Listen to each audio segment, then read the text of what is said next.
Hello students, class 9th। आज political science के working of institutions जो चैप्टर है, संस्थाओं का कामकाज, उसको हम लोग डिस्कस करेंगे। इससे पहले जो हमारा चैप्टर है डेमोक्रेटिक पॉलिटिक्स, चुनावी राजनीति, लोकतांत्रिक राजनीति, तो जहाँ लोकतांत्रिक शब्द जुड़ गया तो ये समझ लीजिए कि वो ऐसा देश जहाँ पर कि शासकों का चुनाव जनता के द्वारा किया जाता है या जनता अपने प्रतिनिधियों का चुनाव करती है, और जो संविधान होता है उस संविधान में जो शासक होता है उसके लिए भी नियम कानून लिखा होता है। उस नियम कानून से ऊपर शासक भी नहीं है, और शासक के कार्यों में सहयोग करने के लिए संस्थाएं होती हैं।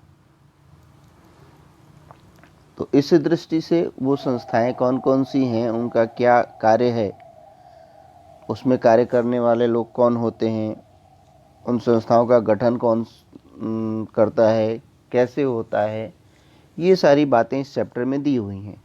तो वो संस्थाएं मुख्य रूप से 3 संस्थाएं हैं जिसको हम लोग विधायिका, कार्यपालिका और न्यायपालिका के रूप में जानते हैं। इन तीनों संस्थाओं के बारे में ही इस चैप्टर में हम लोग पढ़ने वाले हैं। हम लोगों को सामान्य रूप से लगता होगा कि जैसे हमारे ज़िले में सबसे बड़ा जो अधिकारी होता है, जिलाधिकारी होता है, तो उसने जो आदेश दिया तो हमको लगता है कि भाई जिलाधिकारी आदेश दे रहा है ये, लेकिन ऐसा नहीं है। जिलाधिकारी जो आदेश देता है वो एक बहुत लंबी प्रक्रिया के पश्चात उसके पास आता है, तब वो उस नियम और कानून का हम सामान्य नागरिकों से और स्वयं भी उसका पालन करता है। इसमें कुछ मैंने अपने नोट्स के माध्यम से भी आप लोगों को समझाने का प्रयास किया है।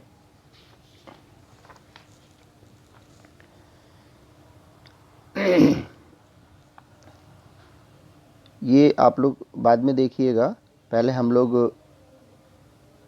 बुक पर आते हैं और बुक के माध्यम से ही उन सारे टॉपिक्स को क्लियर करने की कोशिश करेंगे। ये तो बहुत शॉर्ट में है कि जब वो समझेंगे तब इसको आसानी होगी समझने में शॉर्ट में। तो आइए पहले बुक से ही स्टार्ट करते हैं।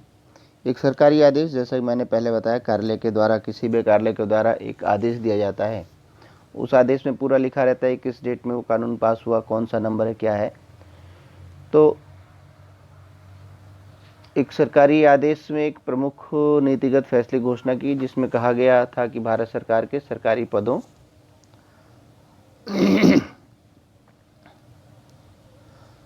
और सेवाओं में 27% रिक्तियां ओबीसी के लिए, एईबीसी के लिए, आर्थिक रूप से पिछड़े वर्ग के लिए। पहले ऐसा नहीं था, बाद में इसको शामिल किया गया और ये एक निश्चित किया गया कि 27% नौकरियां उनके लिए है। अब ये जो तय किया जा रहा था वो किसी एक व्यक्ति के द्वारा तय नहीं किया जा रहा था, वो केवल प्रधानमंत्री के द्वारा तय नहीं किया जा रहा था, वो केवल राष्ट्रपति के द्वारा तय नहीं किया जा रहा था। वो एक काफ़ी लंबी प्रक्रिया थी जो संसद के माध्यम से, और संसद में 2 संस्थाएं होती हैं, राज्यसभा, लोकसभा, और उसमें फिर राष्ट्रपति भी शामिल होता है। उसके पश्चात तब ये सारी प्रक्रिया के पश्चात ये सारी चीज़ें निश्चित होती हैं। तो सबसे पहले प्रश्न आता है कि निर्णय करने वाले कौन कौन लोग होते हैं। आगे हम लोग डिस्कस करेंगे। अभी इसमें सीधे सीधे आ रहा है कि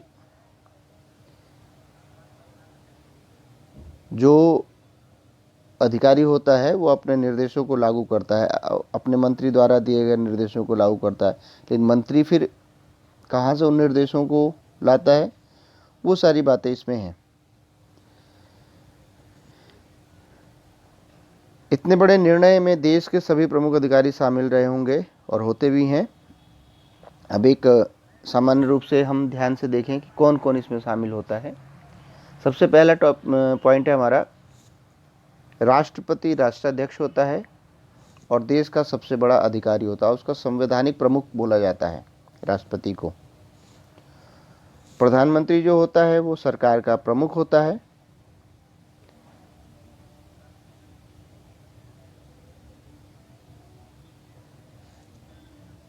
प्रधानमंत्री सरकार का प्रमुख होता है और इसमें लिखा है सरकार की ओर से अधिकांश अधिकारों का इस्तेमाल वही करता है, लेकिन राष्ट्रपति के जो अधिकार होते हैं उन अधिकारों का प्रयोग इस प्रधानमंत्री के द्वारा और उसकी जो कैबिनेट होती है उसके द्वारा किया जाता है। अगला पॉइंट है हमारा कि प्रधानमंत्री की सिफारिश पर राष्ट्रपति सारे मंत्रियों को नियुक्त करता है, उसकी नियुक्ति करता है और उनके मंत्रालय की घोषणा करता है। संसद के 2 सदन होते हैं, जैसा पहले मैंने बताया, लोकसभा और राज्यसभा। प्रधानमंत्री जो होता है उसको लोकसभा के सदस्यों का बहुमत समर्थन होना चाहिए, तभी उस पार्टी की सरकार रहती है, कार्य कर पाती है। अब इतने सारे लोग जुड़े हुए हैं इस निर्णय करने वालों में, आगे देखते हैं इसमें। और भारत सरकार ने 1979 में एक दूसरा पिछड़ी जाति आयोग का गठन किया, उसमें बात नहीं बन पाई थी और इसकी अध्यक्षता बीपी मंडल के द्वारा की गई। तो ये रिपोर्ट बीपी मंडल के द्वारा सौंपी गई इस पिछड़ी जाति से संबंधित कि उसको कितना आरक्षण देना, कैसे क्या करना है। तो इस रिपोर्ट को ही मंडल रिपोर्ट कहा जाता है। उन्होंने उसमें ओबीसी के यानी जो पिछड़ा वर्ग है उसका पिछड़ापन दूर करने के उपाय बताए उन्होंने, और 1980 में उन्होंने अपनी सिफारिश दी कि उसमें क्या क्या करना चाहिए इनके पिछड़ेपन को दूर करने के लिए। और उनकी एक सिफारिश ये भी थी कि सरकारी नौकरियों में सामाजिक और शैक्षिक रूप से पिछड़े वर्गों के लिए 27% आरक्षण देना होगा।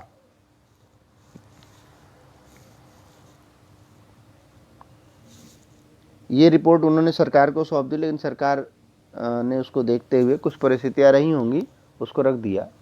लेकिन 1989 का जब लोकसभा चुनाव हुआ तो जो जनता दल था उसके द्वारा अपने घोषणा पत्र में इसको शामिल किया गया, यदि हमारी सरकार बनती है तो उसमें मंडल आयोग की सिफारिशों को लागू किया जाएगा, यानी जो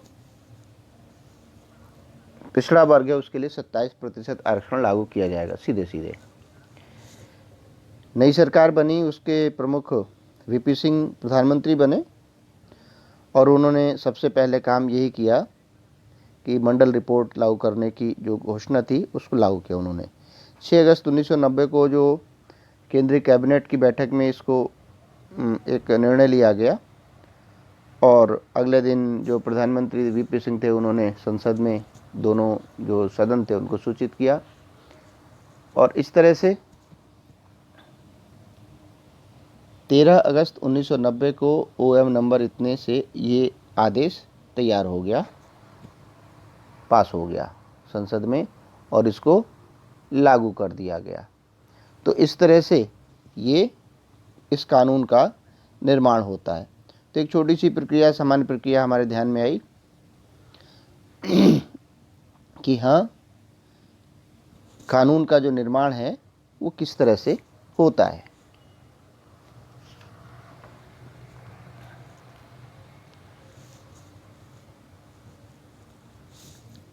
अगला आता है हमारा राजनीतिक संस्थाओं की आवश्यकता, कि जो राजनीतिक संस्थाएं हैं इसकी क्या आवश्यकता है, क्योंकि हमारा देश जो है लोकतांत्रिक देश है और लोकतांत्रिक देश में प्रतिनिधियों को चुनकर उनको जनता कानून बनाने की जिम्मेदारी सौंपती है। तो इसलिए इन राजनीतिक संस्थाओं का होना आवश्यक है।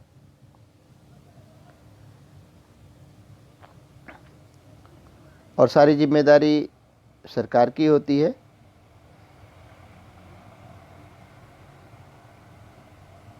और देश में जितने भी कार्य होते हैं उन सभी कार्यों को लागू कराने का, उससे संबंधित कानून निर्माण का, और वो उसका जो लाभ है वो सामान्य से सामान्य नागरिक तक पहुँचे, ये सारी जिम्मेदारी सरकार की होती है। तो इस प्रकार सभी आधुनिक लोकतांत्रिक देशों में इन कार्यों को देखने के लिए विभिन्न व्यवस्थाएं की गई हैं और इस तरह की व्यवस्थाओं को संस्थाएं कहते हैं। कोई भी लोकतंत्र तभी ठीक से काम करता है जब ये संस्थाएं अपने काम को अच्छे प्रकार से करती हैं।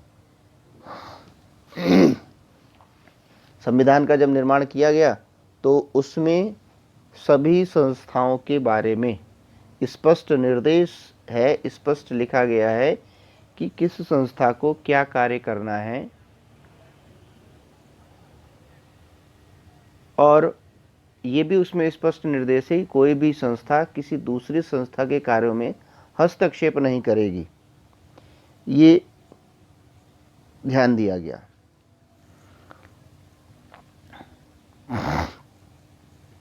जैसे कुछ उदाहरण दिया गया इसमें, प्रधानमंत्री और कैबिनेट ऐसी संस्थाएं जो सभी महत्वपूर्ण नीतिगत फैसले करती हैं।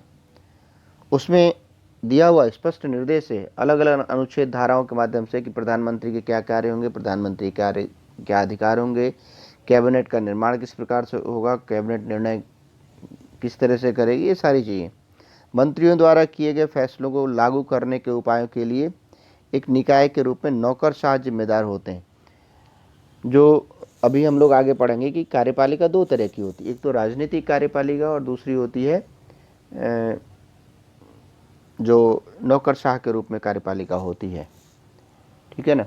तो राजनीतिक कार्यपालिका वो है जिसका जो जनता के द्वारा चुनकर आती है, और ये नौकरशाह जो स्थायी कार्यपालिका के रूप में कार्य करते हैं वो होते हैं जिनको सरकार चुनकर भेजती है, जो सरकारी सेवाओं के माध्यम से आते हैं। तो स्थानीय निकाय के रूप में एक निकाय नौकरशाह जिम्मेदार होते हैं।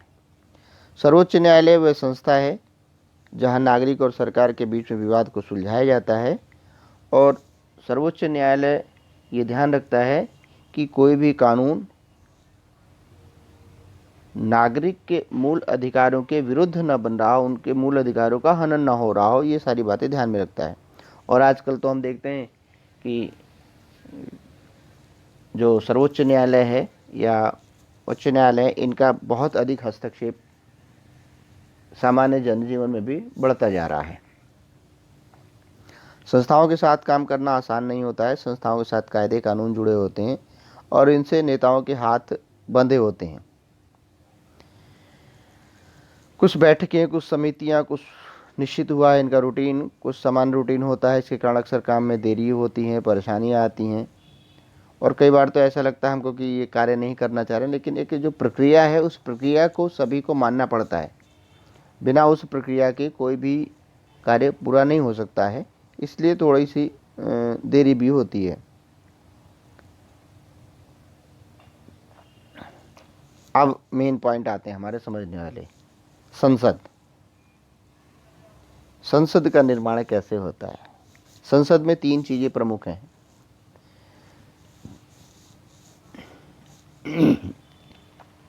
सबसे पहले लोकसभा, फिर राज्यसभा और फिर राष्ट्रपति।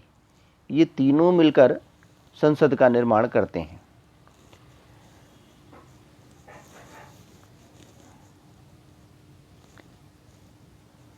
भारत में निर्वाचित जो प्रतिनिधियों की राष्ट्रीय सभा होती है उसको संसद कहा जाता है। राज्य स्तर पर इसे विधानसभा कहा जाता है, केंद्र स्तर पर संसद। और संसद सबसे अधिक महत्वपूर्ण है। संसद से ऊपर कोई भी नहीं है। भारत की जो व्यवस्था है वो संसदीय व्यवस्था है, और इसको मुख्य रूप से जो अधिकार मिले हुए हैं वो क्या क्या है देखते हैं हम लोग। सबसे पहला क्या है, किसी भी देश में कानून बनाने का सबसे बड़ा अधिकार संसद को होता है। अर्थात इससे स्पष्ट होता है कि संसद सबसे ऊपर है, उससे ऊपर कोई नहीं है। इन सभाओं को विधायिका कहते हैं विधायिका इसलिए विधि, जहाँ पर विधि का निर्माण होता है वो विधायिका कहलाती है। अलग अलग देशों में संसदों को अलग अलग नामों से जाना जाता है।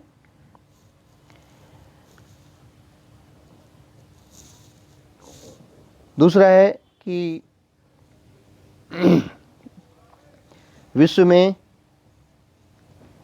संसद जो होती है, सरकार जो चलाते हैं, जो सरकार होती है उसको नियंत्रित करती है, क्योंकि उसमें सीधे सीधे जनता के प्रतिनिधि होते हैं और उन प्रतिनिधियों के द्वारा प्रश्न पूछकर या जैसे भी है और कई सारे बातें हैं, उनके द्वारा वो संसद को नियंत्रित करते, सरकार को नियंत्रित कर सकते।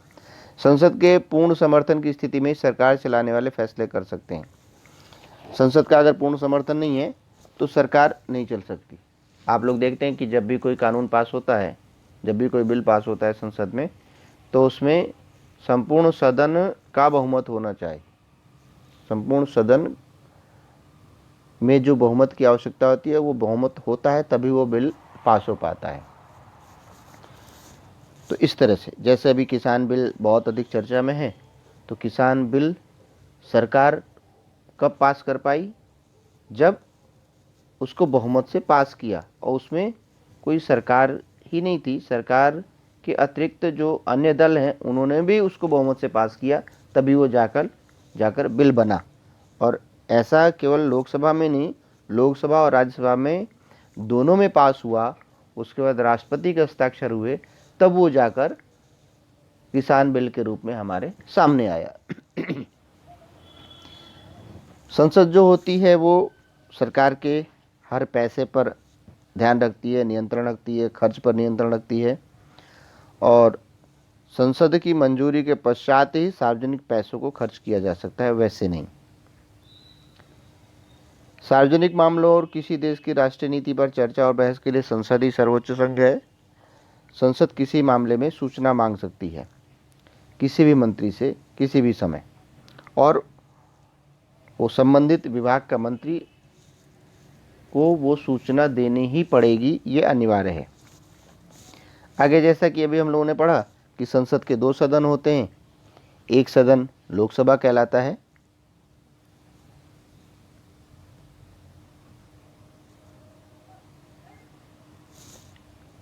जो सीधे सीधे जनता से जुड़ा होता है, और उसके सदस्यों का निर्वाचन जनता के द्वारा किया जाता है, जो जनता के प्रतिनिधि होते हैं। इसलिए उसको हम लोग हाउस ऑफ पीपल भी कहते हैं, या उसको लोअर हाउस भी कहा जाता है। और इसीलिए जो हाउस ऑफ पीपल है या लोअर हाउस है या जिसको लोकसभा कहा जाता है, उसको अधिक अधिकार है, क्योंकि वो सीधे सीधे जनता का सदन होता है। वो दूसरा सदन है हमारा जिसको हम लोग अपर हाउस या उच्च सदन या काउंसिल ऑफ स्टेट्स या सामान्य भाषा में राज्यसभा कहते हैं। राज्यसभा के जो सदस्य हैं वो प्रत्यक्ष रूप से उसका चुनाव नहीं होता है, उनका चुनाव जो राज्य के विधानसभाओं के जो प्रतिनिधि होते हैं उनके द्वारा किया जाता है। और इसका जो सामान्य जो काम होता है वो विभिन्न राज्य, क्षेत्र और संघीय इकाइयों के हितों की निगरानी करना होता है। भारत का जो राष्ट्रपति है वो भी इस संसद का एक हिस्सा होता है, एक अंग है। मैंने बताया था शुरू में कि 3 अंग हैं संसद के, लोकसभा, राज्यसभा और राष्ट्रपति। इसलिए जो संसद के फैसले हैं वो राष्ट्रपति की स्वीकृति के पश्चात ही कानून का रूप धारण करते हैं। तो इस तरह से अब आइए हम देखते हैं कि जो दोनों सदन हैं उनका गठन कैसे होता है।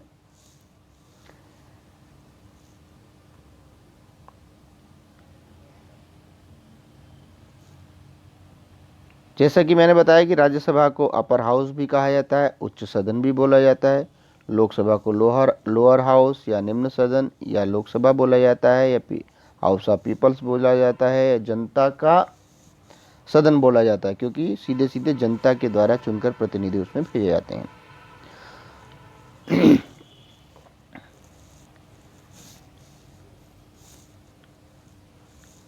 राज्यों के संबंध में राज्यसभा को कुछ विशेष अधिकार दिए गए हैं, लेकिन अधिकांश मामलों में जो सर्वोच्च अधिकार हैं, अधिक अधिकारों का जो प्रयोग है वो लोकसभा को दिया गया है।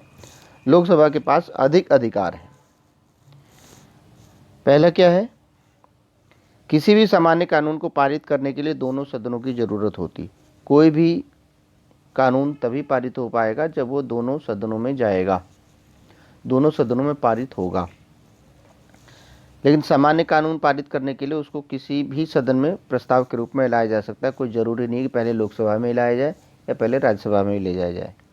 लेकिन जो बजट से संबंधित होता है, धन से संबंधित होता है, वो पहले लोकसभा में ही आता है। और यदि दोनों सदनों में किसी प्रकार का मतभेद हो जाता है तो अंतिम जो फैसला होता है वो संयुक्त दोनों सदन का संयुक्त अधिवेशन राष्ट्रपति की उपस्थिति में बुलाया जाता है और वहाँ पर होता है।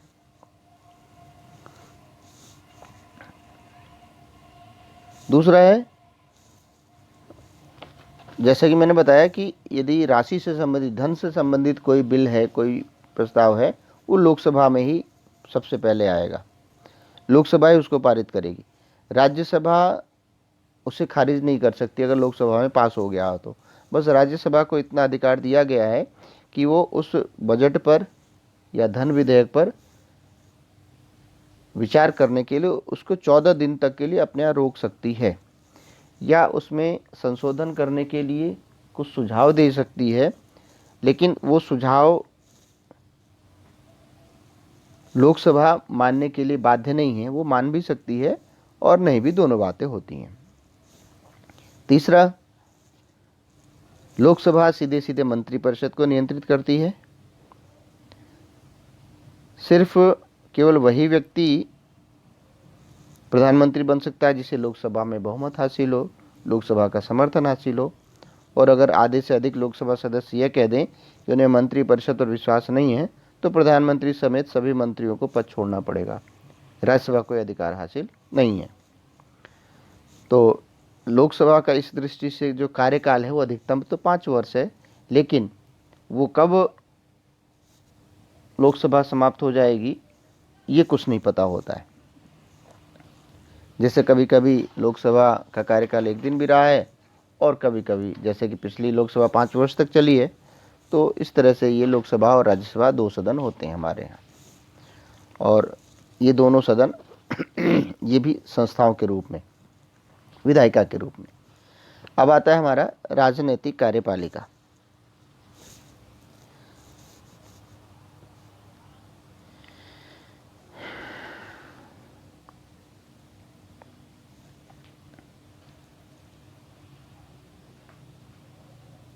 सरकार के विभिन्न स्तर पर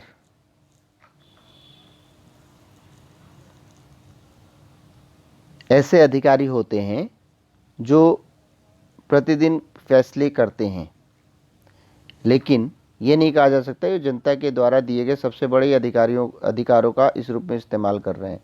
जो पीछे कानून बना है, संसद के द्वारा जो नियम पास हुआ है, उन्हीं को वो लागू करवाते हैं। और इन सभी अधिकारियों को सामूहिक रूप से तो कार्यपालिका के रूप में जाना जाता है। सरकार की नीतियों को कार्य रूप देने के कारण इन्हें कार्यपालिका कहा जाता है। ये समझिए, कार्यपालिका किसे कहा जाता है। अगर ये प्रश्न आता है कि कार्यपालिका किसे कहते हैं, तो इसे लिखा जाएगा कि सरकार की नीतियों को कार्य रूप देने वाली संस्था को कार्यपालिका कहा जाता है।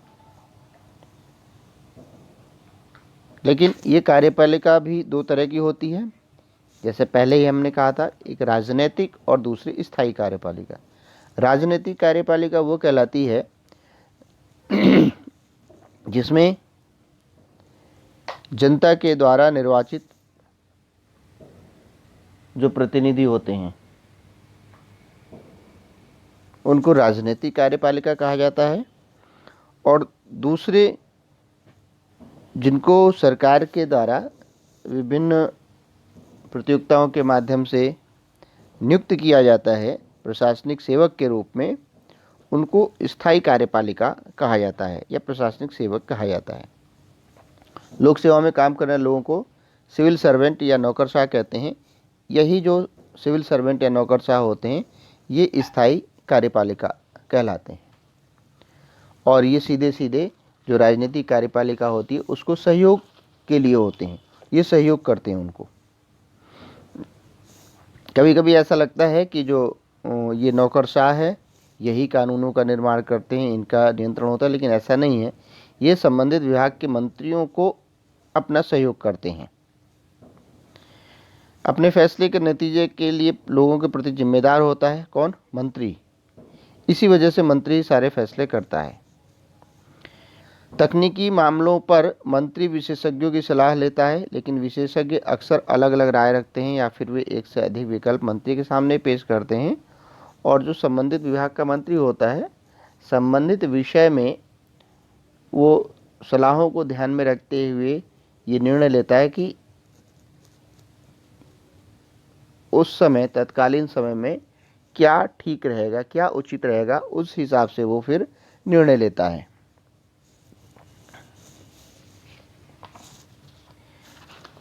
तो इस तरह से ये जो नौकरशाह होते हैं वो जो राजनीतिक कार्यपालिका होती है उसको सलाह देने का काम, उसके कार्यों को सफलतापूर्वक पूरा करने का काम, ये सारा कार्य इस सेवकों के द्वारा, नौकरशाह के द्वारा किया जाता है। अब सबसे महत्वपूर्ण प्रधानमंत्री और मंत्रिपरिषद। प्रधानमंत्री जो होता है वो सरकार की धुरी होता है, एक्सेस ऑफ गवर्नमेंट। जैसे हम लोग साइकिल चलाते हैं ना, तो जो जिसको हम पैडल कहते हैं, जब दोनों पैडल हम लोग बराबर पैर से मारते हैं, चलाते हैं, तो हमारे दोनों पहिए घूमते हैं। तो ये जो जहाँ पैडल घूम रहा है उसके बीच का जो पार्ट है वो एक्सिस कहलाता है, क्योंकि उसके चारों ओर घूम रहा है। ऐसे ही जो प्रधानमंत्री होता है उसके चारों ओर ही सारे कार्यवाहियाँ घूमती हैं। चूँकि प्रधानमंत्री प्रमुख होता है तो उससे बिना सलाह या मशवरा किए हुए किसी भी विभाग में निर्णय नहीं लिया जाता है, उसकी सलाह पर ही सारे निर्णय होते हैं। और जो प्रधानमंत्री होता है वो सरकार का प्रमुख होता है। संवैधानिक प्रमुख शुरू में मैंने बताया था राष्ट्रपति, लेकिन जो सरकार का जो प्रमुख होता है, जो राष्ट्रपति के अधिकारों का अपने कैबिनेट के माध्यम से प्रयोग करता है, वो प्रधानमंत्री होता है। हालांकि प्रधानमंत्री का प्रत्यक्ष चुनाव नहीं होता है, लेकिन वो प्रत्यक्ष निर्वाचित न होते हुए भी सबसे सशक्त और प्रमुख व्यक्ति होता है। राष्ट्रपति की नियुक्ति प्रधानमंत्री के द्वारा होती है। और हम लोग जैसा कि जानते हैं कि जो निर्वाचन के पश्चात जो सबसे बड़ी पार्टी चुनकर आती है, उसका जो उस पार्टी के द्वारा जिसको नेता चुना जाता है उसको राष्ट्रपति के द्वारा सरकार बनाने का निमंत्रण दिया जाता है। वो व्यक्ति सरकार का गठन करता है और अपना बहुमत स्पष्ट करता है कि हाँ, हमारे पास सरकार निर्माण करने के लिए स्पष्ट बहुमत है। राष्ट्रपति लोकसभा में बहुमत वाली पार्टी या पार्टी का गठबंधन नेता कोई प्रधानमंत्री। अगर कभी कभी ऐसा भी होता है कि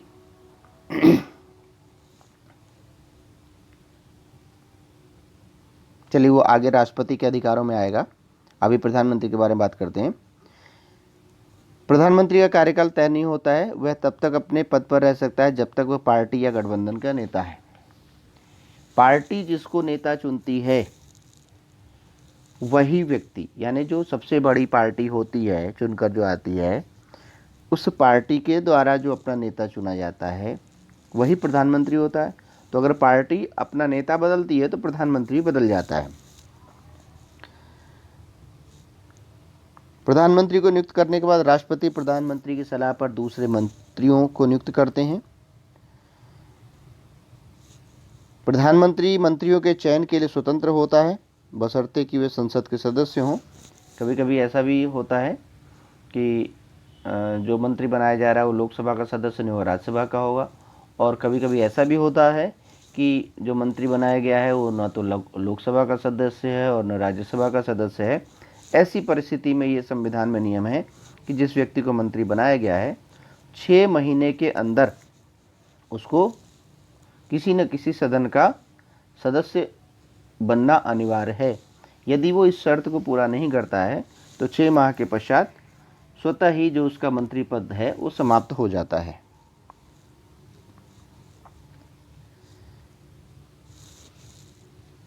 अब आता है मंत्रिपरिषद। प्रधानमंत्री अकेले कुछ काम नहीं कर सकता है, तो उसकी सहायता के लिए मंत्रिपरिषद होती है, जिसमें सारे मंत्री होते हैं और लगभग 60 से लेके 80 मंत्री होते हैं इसमें। और इसमें जो सबसे महत्वपूर्ण होता है वो कैबिनेट मंत्री होते हैं, जो प्रमुख विभागों के मंत्री, वरिष्ठ नेता होते हैं उसमें, और पार्टी के वरिष्ठ जो अनुभवी लोग हैं उन्हीं को उन प्रमुख विभागों का मंत्री बनाया जाता है। कैबिनेट मंत्री मंत्रिपरिषद के नाम पर फैसले करने के लिए बैठक करते हैं और इस तरह से कैबिनेट मंत्रिपरिषद का शीर्ष समूह टॉप मोस्ट होता है। इसमें करीब 20 मंत्री होते हैं। जैसे इस समय कुछ लोगों का नाम मैं बता रहा हूँ। प्रधानमंत्री के पश्चात गृह मंत्री, रक्षा मंत्री, विदेश मंत्री, रेल मंत्री, कोयला मंत्री, संचार मंत्री।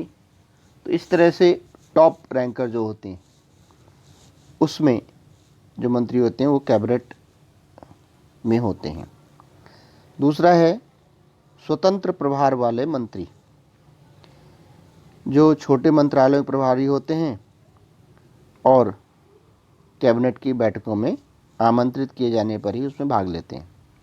राज्य मंत्री अपने विभाग के कैबिनेट मंत्रियों जो जुड़े होते हैं और उनकी सहायता करते हैं। इसलिए 3 स्तर होता है मंत्रिपरिषद का। जो महत्वपूर्ण जो फैसले होते हैं वो कैबिनेट में ही लिए जाते हैं और इस वजह से अधिकांश देशों में संसदीय लोकतंत्र को सरकार का कैबिनेट रूप कहा जाता है। अब इसमें जितने भी मंत्री जुड़े होते हैं, कोई भी निर्णय होता है तो सामूहिक माना जाता है और कोई भी मंत्री किसी भी निर्णय की आलोचना नहीं कर सकता है, ये निश्चित है। और हर मंत्रालय में सचिव होते हैं जो नौकरशाह होते हैं। जैसा कि पहले मैंने बताया कि वो मंत्रियों के सहायता के लिए होते हैं। ये सचिव फैसला करने के लिए मंत्री को जरूरी सूचना मुहैया कराते हैं और पीछे यदि उस विभाग से संबंधित क्या निर्णय हुआ है उसको बताते हैं, एविडेंस प्रस्तुत करते हैं। यानी उनका मंत्री का संबंधित विभाग के मंत्री का हर तरह सहयोग करते हैं।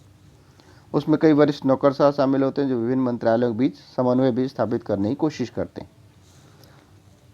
अब जो हमारा सरकार की धुरी है प्रधानमंत्री, उसके क्या अधिकार हैं?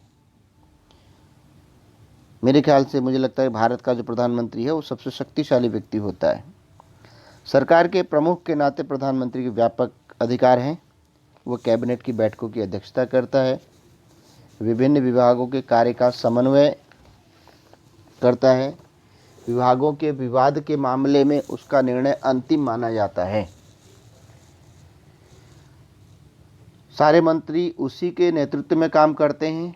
वो सरकार का नेतृत्व करता है और उसके द्वारा कहा गया हर एक शब्द का कुछ अर्थ होता है। इसलिए हम लोगों को ध्यान में रखना चाहिए कि जब प्रधानमंत्री हमारे देश का कोई बात कहता है तो उसकी समीक्षा की जाती है हर दृष्टि से। यहाँ इन्होंने ऐसा क्यों कहा, इस शब्द का प्रयोग क्यों किया, तो एक एक शब्द का अंतर होता है, अर्थ होता है। प्रधानमंत्री ही मंत्रियों के विभाग का बंटवारा करता है, पुनर्वितरण करता है। किसी मंत्री को बर्खास्त करने का भी उसे अधिकार होता है। जब प्रधानमंत्री अपना पद छोड़ देता है तो जो पूरा मंत्रिमंडल का जो है इस्तीफा दे देता है और इस तरह से कैबिनेट के जो अंदर सबसे प्रभावशाली व्यक्ति है वो प्रधानमंत्री। मैंने पहले ही कहा था जो प्रधानमंत्री है वो सरकार की धुरी है। प्रधानमंत्री पार्टी के जरिए कैबिनेट और संसद को नियंत्रित करता है। किसी प्रधानमंत्री का अधिकार उस पद पर बैठे व्यक्ति के व्यक्तित्व पर भी निर्भर करता है कि वो किस तरह का है, उसका व्यक्तित्व किस तरह का है। और इसका अंदाज़ा हम इस तरह से लगा सकते हैं कि पंडित जवाहरलाल नेहरू से लेकर अब तक के जो प्रधानमंत्री हैं, अगर उनके कार्यों का और देखेंगे, समीक्षा करेंगे, तो ध्यान में आता है कि कौन से प्रधानमंत्री अपने व्यक्तित्व के कारण सबसे अधिक शक्तिशाली साबित हुए थे। अब एक बात आती है कि भाई कभी तो किसी पार्टी को पूर्ण बहुमत मिल जाता है, वो सरकार बना लेती है। कभी कभी ऐसा होता है किसी एक पार्टी को बहुमत नहीं मिलता है, तो वहाँ गठबंधन की सरकार बनती है। अब गठबंधन सरकार का जो प्रधानमंत्री होता है वो इतना मजबूत और शक्तिशाली नहीं होता है, क्योंकि उसके साथ जो अन्य पार्टियां मिली हुई हैं, जो अन्य सहयोगी, उनका भी ध्यान रखना पड़ता है। उनकी पार्टी के घोषणा पत्र या एजेंडे का भी ध्यान रखना पड़ता है, इसलिए वो इतना मजबूत नहीं होता है। जबकि जो कोई ऐसी पार्टी जिसका बहुमत है, पूर्ण बहुमत है, उसकी सरकार बनती है, तो वो स्पष्ट निर्णय लेने में सक्षम होता है, जैसा कि इस समय की सरकार है। दूसरा जो प्रमुख व्यक्ति है हमारे यहाँ का, जिसको संवैधानिक प्रमुख कहा जाता है, वो है राष्ट्रपति। राष्ट्रपति राष्ट्राध्यक्ष होता है, संवैधानिक प्रमुख होता है। राष्ट्राध्यक्ष केवल नाम के अधिकारों का प्रयोग करता है, क्योंकि उसका जो चुनाव है, निर्वाचन है, वो प्रत्यक्ष रूप से नहीं होता, अप्रत्यक्ष रूप से होता है। संसद के सदस्यों के द्वारा और विधानसभा के सदस्यों के द्वारा उसका चुनाव होता है। हमारे संविधान में व्यवस्था की गई है कि सारे अधिकार राष्ट्रपति के, लेकिन उसमें एक लाइन नीचे लिख दी गई स्पष्ट रूप से कि राष्ट्रपति इन अपने अधिकारों का प्रयोग प्रधानमंत्री और उसकी कैबिनेट के परामर्श पर ही ले सकता है, उसका प्रयोग कर सकता है। तो इस तरह से जो राष्ट्रपति है उसकी भूमिका को कम कर दिया गया। चूँकि राष्ट्रपति का प्रत्यक्ष निर्वाचन नहीं होता है, इसलिए वो इतना शक्तिशाली भी नहीं हो सकता। और यदि ऐसा होता तो सरकार और राष्ट्रपति में कभी कभी विवाद भी पैदा होने की संभावनाएं थी, इसलिए हमारे संविधान निर्माताओं ने ऐसा किया। अगर हम संविधान का अध्ययन करेंगे तो हमें ऐसा लगेगा कि जो हमारा राष्ट्रपति है वो सर्वाधिक शक्तिशाली है, उससे अधिक शक्तिशाली कोई है ही नहीं। सरकार की सारी गतिविधियां राष्ट्रपति के नाम से ही होती हैं, सारे कानून, सरकार के प्रमुख नीतिगत फैसले उसी के नाम से होते हैं, सारी जो नियुक्तियां होती हैं वो राष्ट्रपति के नाम पर होती हैं। प्रधानमंत्री की नियुक्ति भी राष्ट्रपति करता है। इसके अतिरिक्त भारत के मुख्य न्यायाधीश, सर्वोच्च न्यायालय और राज्य के उच्च न्यायालयों के जो न्यायाधीश हैं,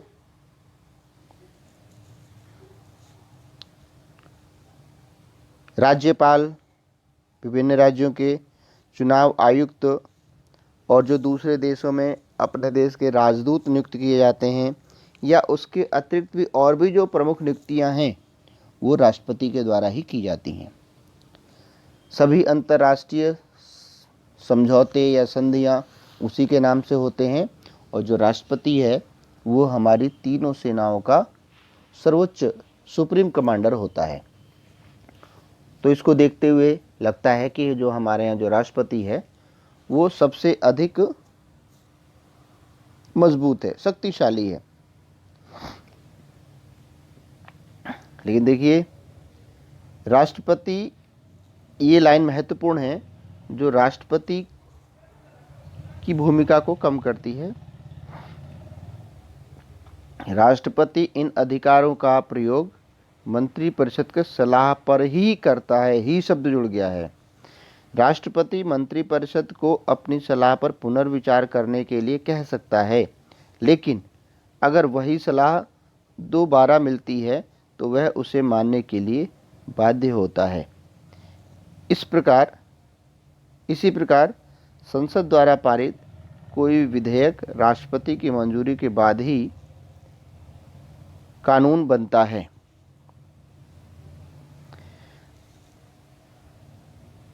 अगर राष्ट्रपति चाहे तो जो दोनों सदनों से पारित होकर जो गया है कानून बनने के लिए, उसको कुछ समय के लिए रोक सकता है और पुनर्विचार करने के लिए उसको दोबारा संसद के पास भी भेज सकता है। लेकिन अगर संसद दोबारा दोनों सदनों से पुनः पारित करके उसको राष्ट्रपति के पास भेज देती है तो राष्ट्रपति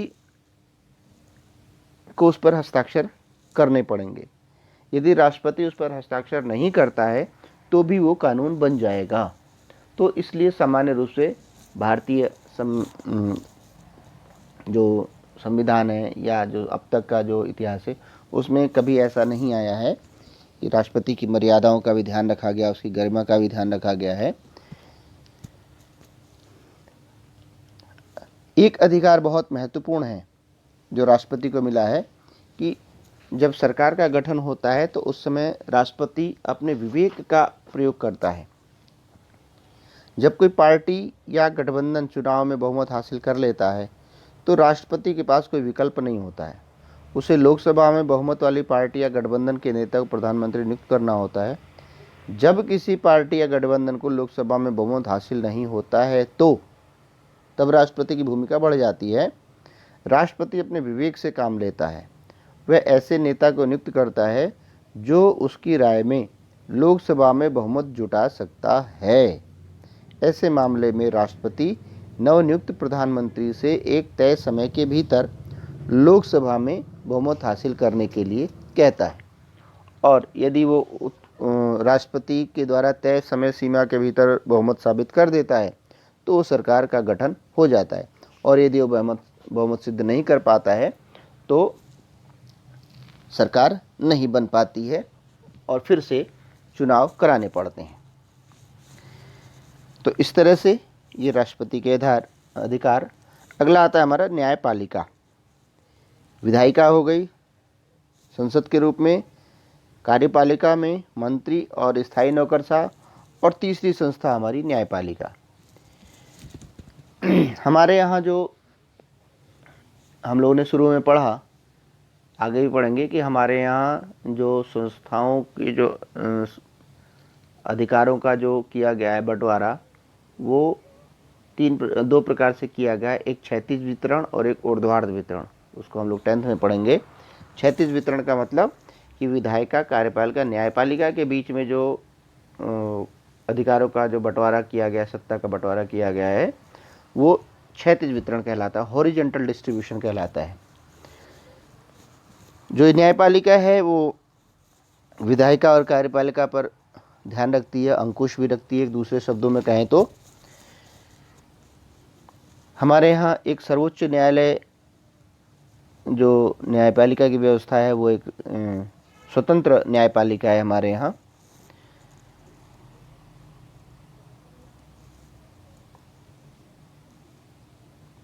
देश के विभिन्न स्तरों पर मौजूद अदालतों को सामूहिक रूप से न्यायपालिका कहा जाता है। भारतीय न्यायपालिका में पूरे देश के लिए एक सर्वोच्च न्यायालय है जो नई दिल्ली में है। राज्यों में उच्च न्यायालय हैं, जैसे कि उत्तर प्रदेश में इलाहाबाद में उच्च न्यायालय। अन्य राज्यों में भी इसी तरह से जो राज्य का सबसे बड़ा न्यायालय होता है, उसके बाद जिला न्यायालय और उसके बाद स्थानीय स्तर के न्यायालय होते हैं। भारत में जो न्यायपालिका है वो एकीकृत है। एकीकृत इस दृष्टि से कि सर्वोच्च न्यायालय देश में न्यायिक प्रशासन को नियंत्रण करता है। उसके बनाए गए कानून नियमों का ही जो उससे नीचे के जो न्यायालय हैं वो उसका पालन करते हैं। इनमें क्या क्या विवाद सुलझाया जाता है?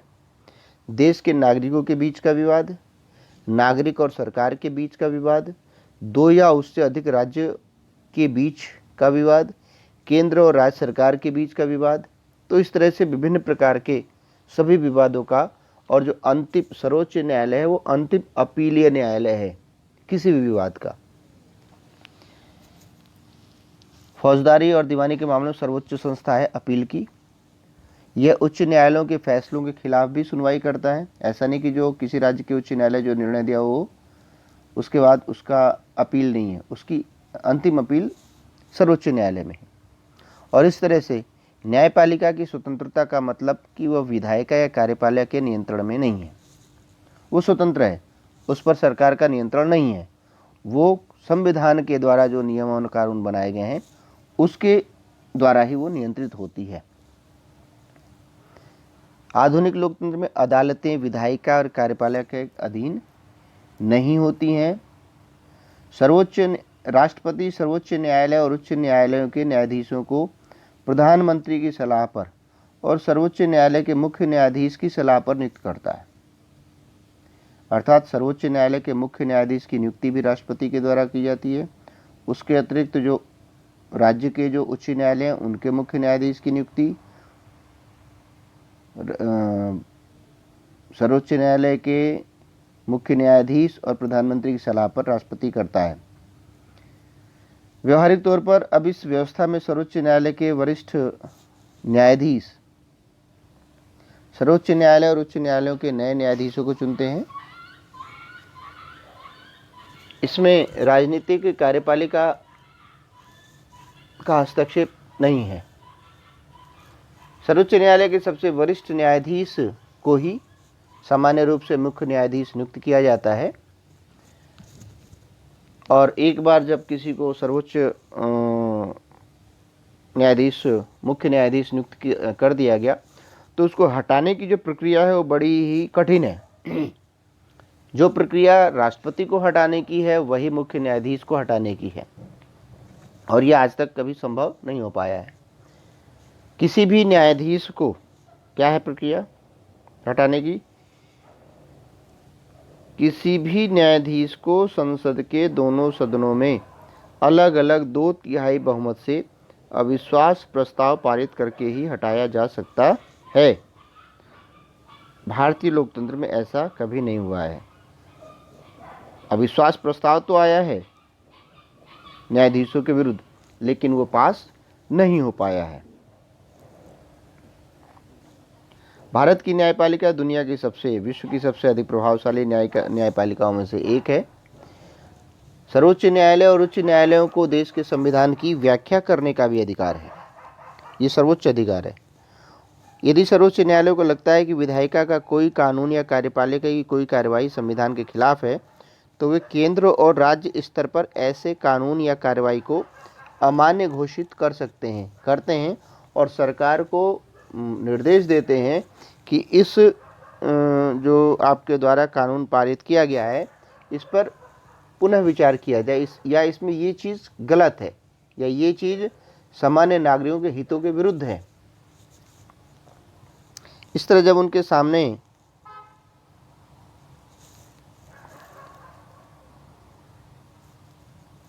किसी कानून या कार्यपालिका की कार्रवाई को चुनौती मिलती है तो उसकी संवैधानिक वैधता तय करते हैं।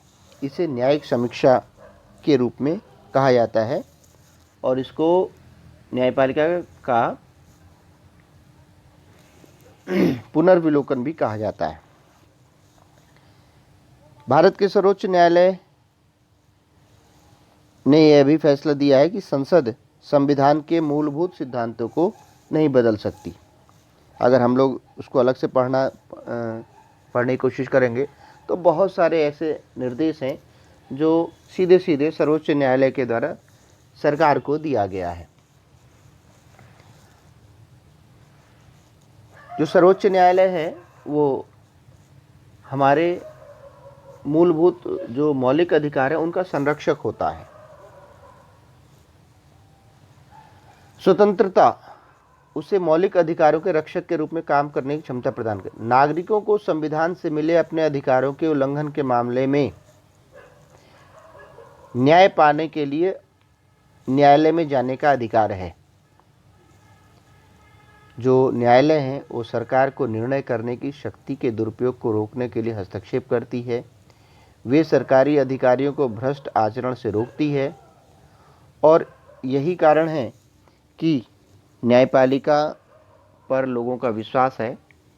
कई बार तो देखने में आता है अपने देश में कि प्रधानमंत्री कई विभागों के मंत्री को कोर्ट में जाकर बयान देना पड़ा है जब संबंधित विभाग से संबंधित कोई मामला आया है और कोर्ट ने उनको निर्देशित किया है।